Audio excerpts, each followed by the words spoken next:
Hello everyone, this is Shidra.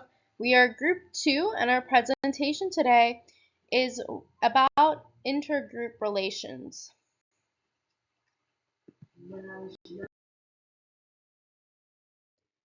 First, we will be talking to you about in-groups. These are the groups that are based off of identity or interests, such as race, nationality, hobbies, various other components. They have a positive view of each other, the members of the group, and oftentimes favor people in their group over others.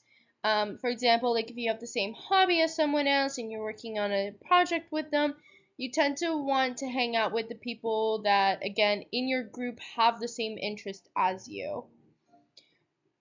But this can also lead to what is called an in-group bias, which we will be talking to you all about later on in this presentation.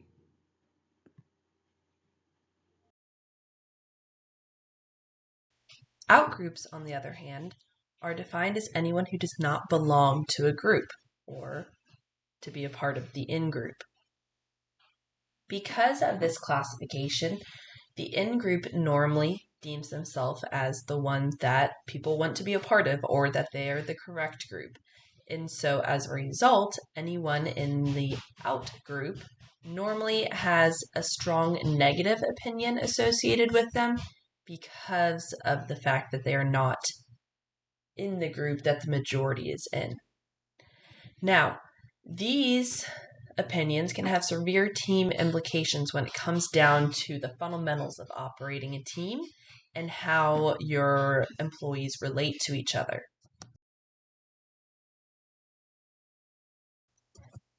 Now, outgroups can be formed in two different ways: by favoritism and discrimination.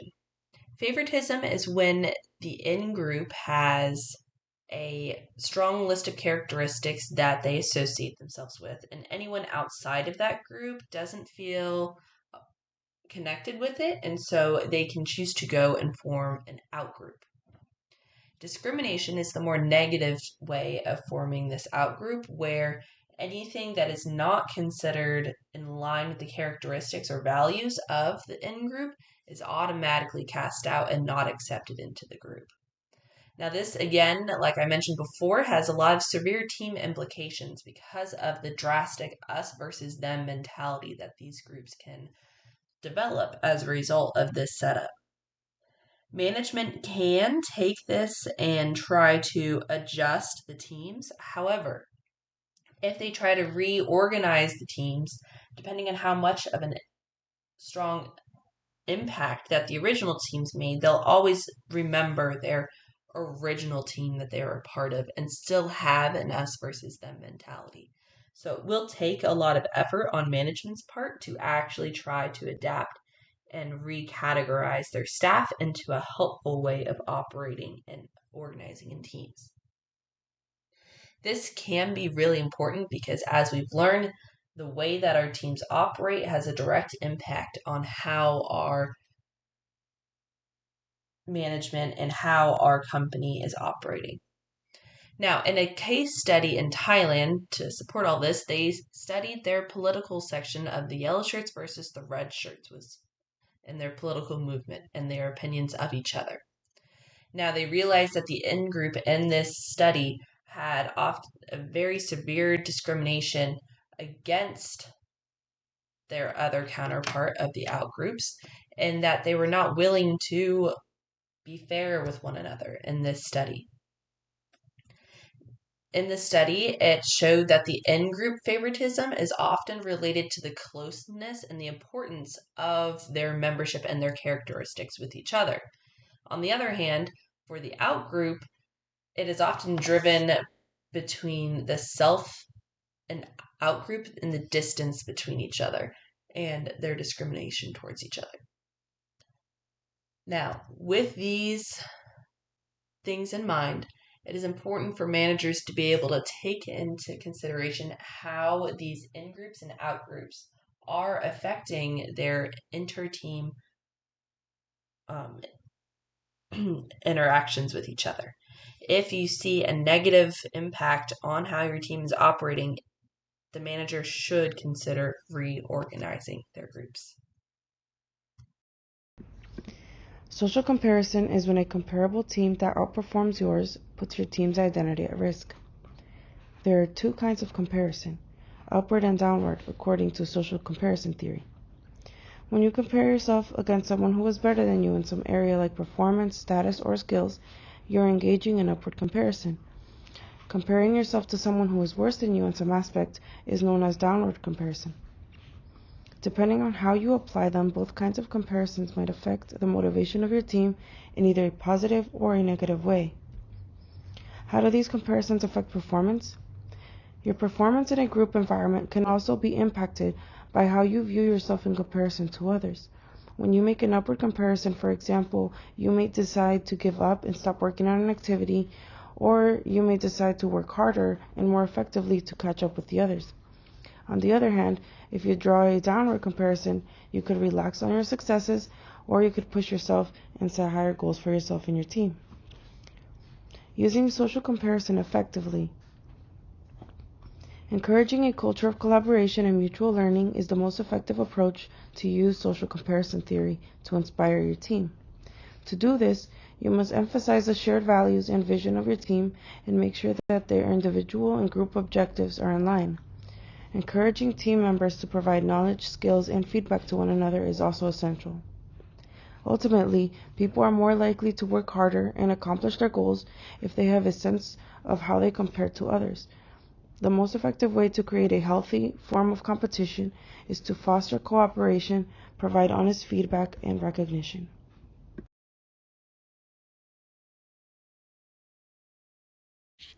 Hello everyone, my name is Daniela Garcia Flores and I'm going to be presenting on intergroup relations, specifically team rivalry. So to begin, let's define team rivalry. It's more than just competition. It's mostly a deep-seated sense of opposition between two groups or teams. It can also be within groups as well. So team rivalry is marked by intense competition. It's not just about winning, but it's about outperforming everyone else in the group or their opponents. So this is often evokes strong emotions. So it can be passion, pride, and sometimes even animosity. And what's interesting is that it endures over long periods of time. It's fueled by historical contests or cultural factors. So specifically about dynamics, rivalry can play a significant role in shaping group dynamics. It contributes to the formation of the group identity, strengthening the sense of belonging among team members. Rival team members continuously compare themselves with others, but this also drives improvement and innovation within the team. Moreover, it fosters cohesion within groups, enhancing teamwork. Now, what are some of the effects? The effects of team rivalry are very diverse.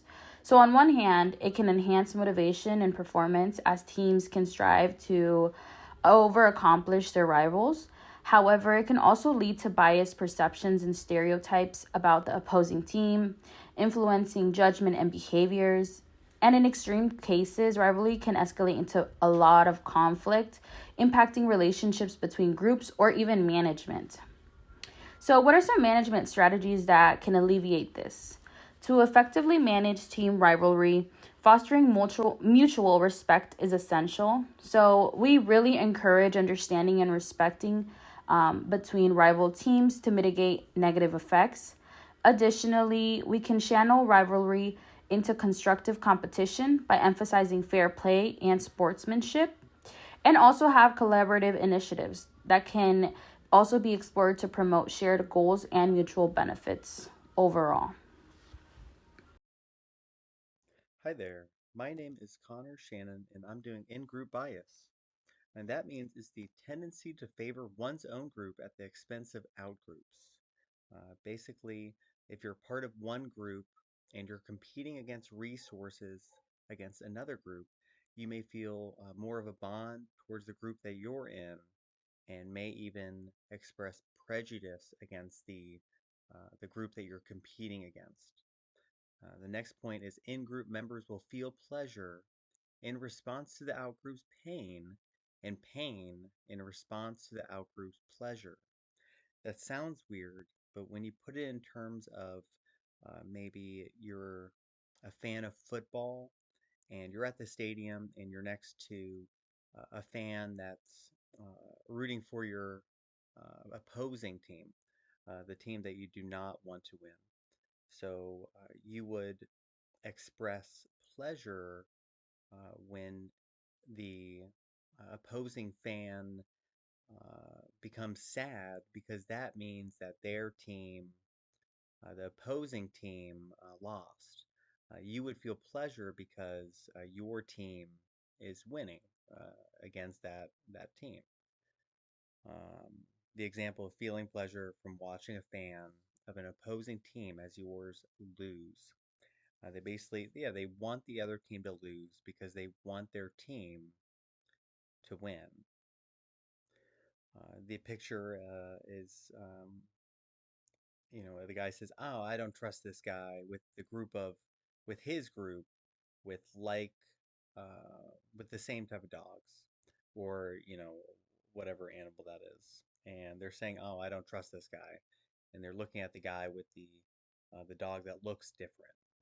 Um, yeah, that's it for in-group bias. And the next one is Robber's Cave experiment.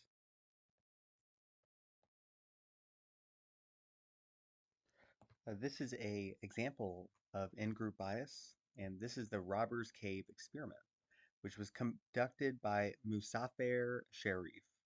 And basically, he brought 22 boys to a camp and split them among two groups. And each group developed group identities. They both named their groups. One was the Eagles and the Rattlers. Uh, and Musafer Sharif, he subject them to competitive tasks against each other, like games, and said, "Oh, the winner will get a prize," and that caused hostility between the two groups. They realized that if they put them towards cooperative tasks, this reduced the conflict, and this highlighted the role of shared goals in resolving group tensions. They realized that if you had limited resources and groups were competing against those resources, it would cause the members of the group to feel more bonded together and would feel more prejudice against the outgroups, the groups that are competing against those resources. And the last point is group conflict can result from competition over resources. And the next slide will be transgression credit.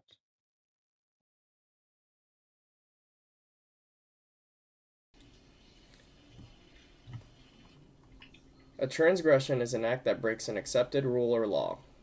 Transgression credit is when people forgive transgressions by in-group leaders but not by other group members or out-group leaders. Leaders can sometimes become corrupt, delinquent, or deluded, resulting in serious transgressive acts. Transgressions by political leaders or CEOs are often met with outrage. However, until that point, leaders are not punished immediately or less severely. Sports contexts make it simpler to understand transgressions and how leaders are treated differently than other team members. This is because there are defined rules of the game and team captains in each sports team. And by seeing the interactions and transgressions of each team member, we are better able to understand what transgression credit is. The experiments in Abrams' study showed that there is a double standard when people judge in-group leaders and are given innovation credits for the transgressions. A cause of transgression credit could be in-group bias, because out-group leaders and members could be judged more harshly due to the loyalty to the in-group. Transgressive leaders pose a great dilemma due to the fact that people recognize upholding clear rules and laws put in place. However, they want to express their loyalty to the group by supporting their leader, which creates a double standard between in-group leaders and out-group leaders and members, and even in-group team members.